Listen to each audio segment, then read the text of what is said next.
देश विभाजन वाली बात ना करें, वो उसका जवाब मैं नहीं दूंगा। उसका डेटा नहीं दिया जाएगा।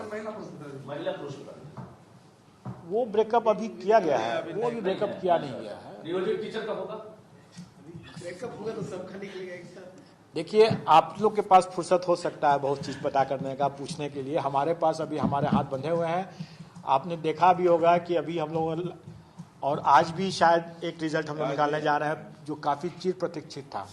लॉन्ग पेंडिंग रिजल्ट्स हम लोगों ने कितना इस बीच में निकाला। हम लोगों को जो सांस लेने की जो समय मिला, उसी समय में हम लोगों ने कई रिजल्ट धड़ाधड़ निकाला है, और आज भी एक रिजल्ट निकलेगा, और कुछ इंटरव्यू भी इस बीच में हुआ। हम लोग अभी इतने विश्लेषण नहीं करते हैं, और हमें इस विश्लेषण करने की आवश्यकता भी नहीं है। और मैं तो राज्य के अंदर और राज्य के बाहर का विश्लेषण करने के सख्त विरोधी हूँ, क्योंकि देश एक है, हम लोग उसको अलग अलग विभाजित नहीं कर सकते।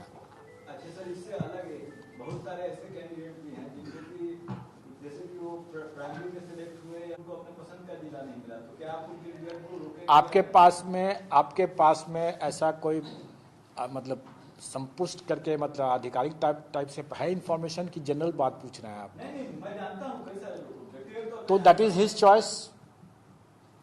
इसमें मतलब रोक नहीं। इस पर क्यों रोक लगाएंगे हम? मतलब दे सकते हैं उनका रिजल्ट। अरे, किसी ने आईएएस देने के बाद भी उसने किसी ने आईपीएस जाना चाहते हैं तो जा सकते हैं, कहाँ कोई रोक है?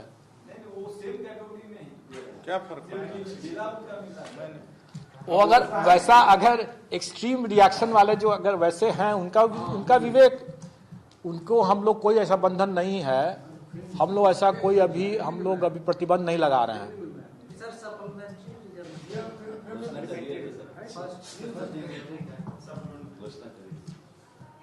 क्या सुनना चाहते हैं? अच्छा, किसी ने ये सोचा कि सप्लीमेंट्री रिजल्ट सेकेंड टीआरई 2 के रिजल्ट के साथ साथ निकालना ज़्यादा लाभकारी होगा, या अभी निकालना ज़्यादा लाभकारी होगा? दोनों का 2 पॉइंट। देखिए, मैं इसको एक्सप्लेन कर देता हूँ। अगर कोई कैंडिडेट, अगर मान लें, अभी तो जैसे उन्होंने एक्सट्रीम एग्जाम्पल दिया कि ऑलरेडी उस कैटेगरी में मात्र जिला के कारण से दोबारा परीक्षा देने के लिए तैयार बैठा है, तो खैर वो एक्सट्रीम एबरेशन है, उसकी बात न करें हम लोग।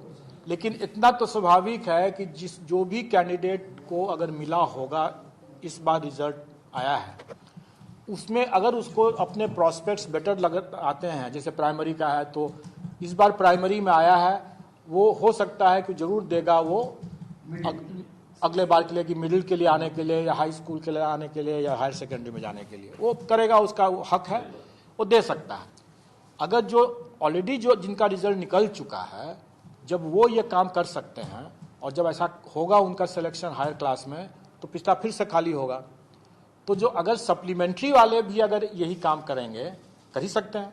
अब सप्लीमेंट्री के जो भी फिगर्स हमारे पास वैकेंसी आया है, उसमें हमने उतने लोगों को दे दिया, रिजल्ट अभी दे दिया। फिर इन लोगों का, ये लोग दोबारा परीक्षा तो देंगे ही देंगे, ऐसा नहीं कि नहीं छोड़ेगा, देना ही है उसको, इसलिए देगा। एक तो तैयारी हो गया है उसका, दूसरा बेटर प्रॉस्पेक्ट्स के लिए वो देगा ही देगा। देने के बाद इन सप्लीमेंट्री रिजल्ट वाले लोगों का भी सिलेक्शन होगा, उसमें से कुछ का फिर से खाली हो जाएगा। तो एक तरीका यह भी हो सकता है कि हम जितने इस तरह से खाली होते हैं उनको फिर से आगे उसको टीआरई 2 के सप्लीमेंट्री में करें फिर उसका, क्योंकि जाएगा टीआरई 2 में अब वो, क्योंकि टीआरई 2 की परीक्षा हो रही। दूसरा ये हो सकता है कि अगर उसका टीआरई 2 में हो गया और इधर हमने सप्लीमेंट्री नहीं निकाला, तो वो कैंडिडेट जो कंसिडरेशन जोन में टीआरई 2 में स्वतः आ गए, उनको तो छोड़ करके हम टीआरई 1 का सप्लीमेंट्री निकालेंगे ना। तो उस समय हम ज़्यादा लोगों को हम टीआरई 1 में अकोमोडेट कर सकते हैं, क्योंकि उतनी वैकेंसी है हमारे पास। जो लोग ऑलरेडी टीआरई 2 में चला ही गया, तो टीआरई 1 का वो जो 4700-4800 जितना भी आया है वैकेंसी, उतना में जो लोग टीआरई 2 में चले जाएंगे, तो उनको काहे के लिए हम टीआरई 1 में देकर बर्बाद करेंगे? उनका वेस्टेज होगा नाउ। इसलिए मैंने आप लोगों से पूछा है कि इसके दोनों पहलू हैं। अब अभी सब लोग चिंतित हैं कि जल्दी निकालें, सप्लीमेंट्री निकाल दे सकते हैं, लेकिन अगर मान लीजिए कि उसमें से 200-300 लोगों का अगर दोबारा टीआरई 2 में अगर हो गया तो वो 200-300 अतिरिक्त हम यहाँ दे सकते थे टीआरई 1 में। टीआरई 1 में हम दे सकते थे, हम तो मान गए। एक चीज और आप लोगों को समझना होगा और आपके माध्यम से कैंडिडेट को भी समझना होगा, हम लोगों के यहाँ वेटिंग लिस्ट का कोई प्रोविजन नहीं है। राज्य सरकार में वेटिंग लिस्ट का कोई प्रावधान नहीं है। कौन सा मामला वेटिंग लिस्ट के लिए बनता है और कौन सा मामला सप्लीमेंट्री रिजल्ट में बनता है, इसके अंतर को समझना बहुत जरूरी है। इसके अंतर को समझना जरूरी है। जिसका हम लोगों ने रिजल्ट दिया, उस रिजल्ट के प्रोसेस में, क्योंकि डिपार्टमेंट भी उसको देखता है, और ये सिर्फ टीआरई की बात नहीं है,